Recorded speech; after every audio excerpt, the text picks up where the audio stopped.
In order to start initiate an empty patch, you would have to press Shift and Utility, and then we take the left up rotary encoder and we just search for initiate sound, and we press Shift and Utility again. So let's start by selecting a wavetable on the first oscillator, and we just browse with the encoder until we find something that's slightly glassy or maybe a little bit resonant. Let's listen. That's too sharp. It's a square, belly sound, pulse.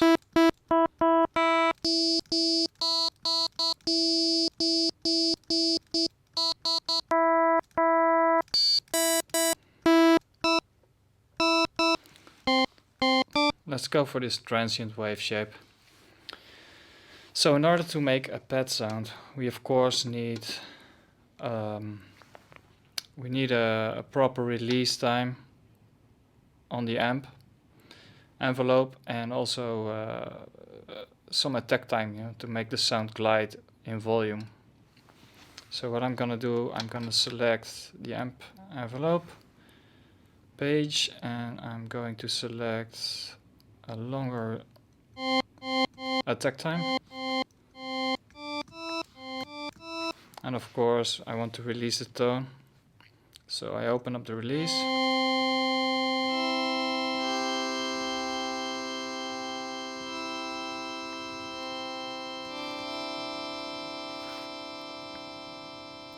a little bit less. So what we can do on our wavetable is we can basically apply some sort of like pulse width modulation on the harmonic content. It's called wave tracking. So what it's gonna do, it's gonna do some wave shaping. So in our matrix, we're gonna apply LFO1 to the pulse width wave modulation of oscillator 1.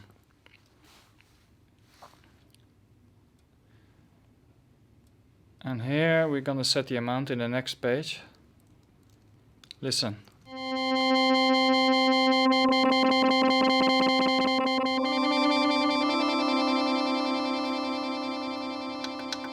You can hear how it's basically browsing in a sine wave through the harmonic content of the wave. But it's doing it in a pretty high speed, so what I want is that it's doing this more slowly, so it's like more evolving or something. So let's reduce the LFO speed that is applied to the wave shape.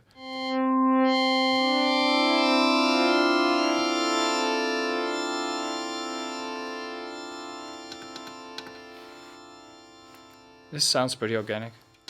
So we can do that also on the oscillator 2.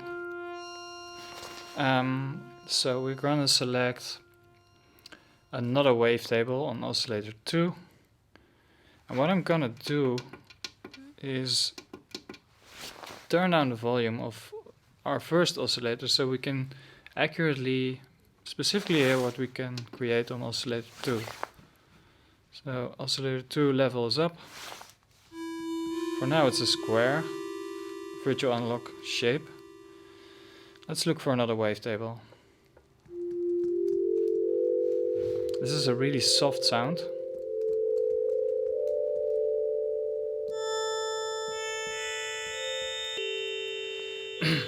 And let's turn this oscillator a couple of semitones down. Let's say 12.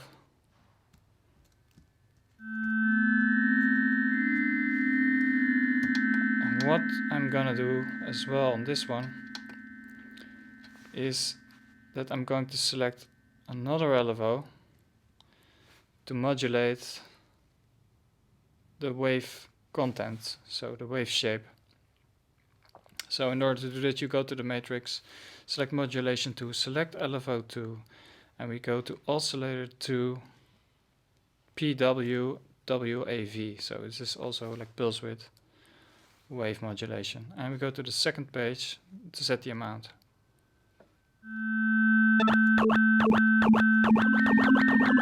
So it sounds a bit harsh. That's because LFO2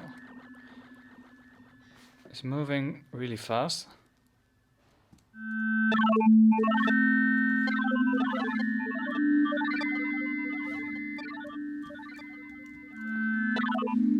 So yes, what I did now is reduce the speed.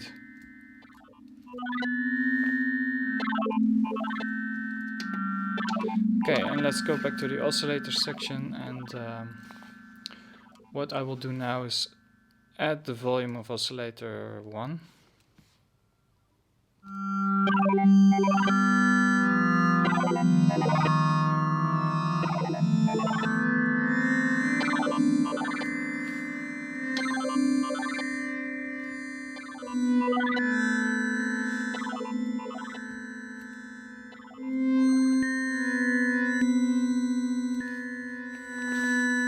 And what I did now is select a random shape on LFO2 instead of a sine wave.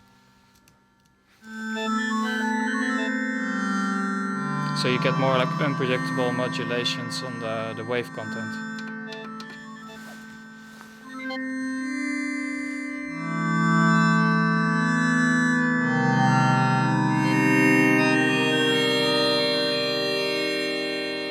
This is sounding pretty organic already. So then we still have our third oscillator left, you know. And basically you can use that only as a virtual analog tone, so it doesn't include wavetables. So I suggest we use a sine wave to add a little bit of depth or low end to the patch. So what I'm gonna do is set the octave range down, and what I'm gonna do is turn down the levels of our first two oscillators again, and just listen to the harmonic content of oscillator 3.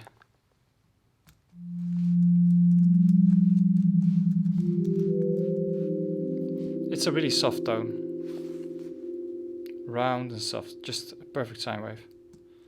The triangle wave has slightly more bite, but it's still not really aggressive. And of course the sawtooth is really cutting. But I say we stick to the sine wave.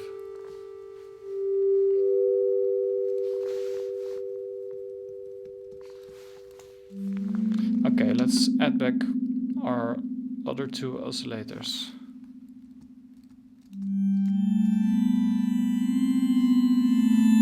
Oscillator 1, oscillator 2.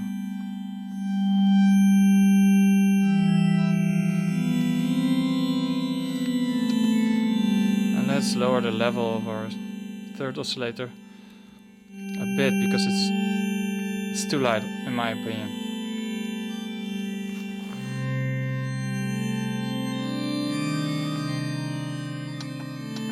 So now we have like a basic organic wavetable patch going on. Next step would be by adding a little bit of filter envelope perhaps. And I always prefer to use the PPG filter. It sounds in my opinion the best on this synth. I got this as an advice from a colleague. So let's apply a filter envelope and set and shape our envelope on the filter envelope page, and let's set the envelope amount, otherwise the envelope would not have any effect. So we have to increase this, as you can hear. Now without, you hear it's not even applying our envelope, so be sure to set this all the way up to 62 or something.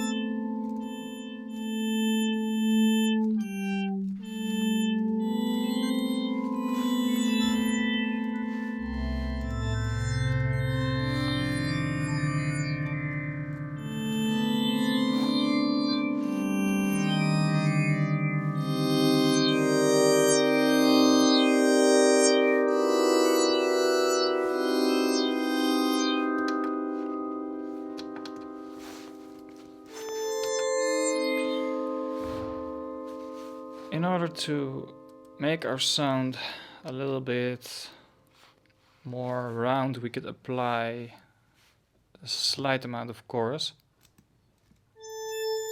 But in general, the chorus on the Blofeld sounds really digital, so I use it just slightly, you know, as you can hear. It tends to get a little bit of a digital edge.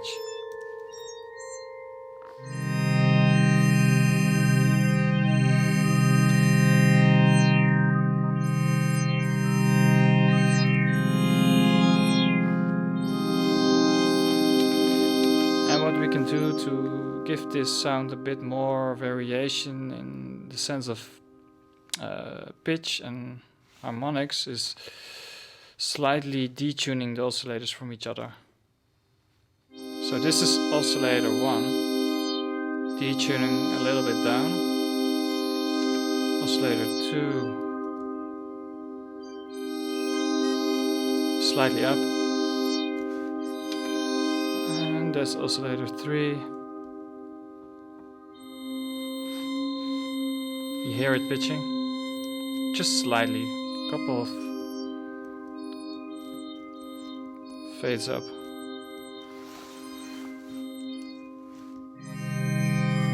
So in this way you can get some more harmonic variation and a bit more life in your patch.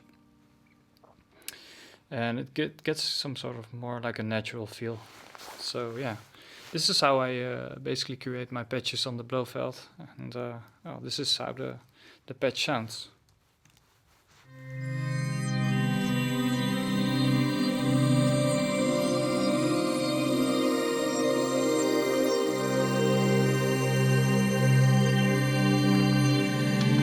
And of course in the LFO page we could apply plenty of modulations on other sources, but for now I think we are really done with this sound. I think it's pretty complete and useful for some sort of ambient track, so hopefully see you next time.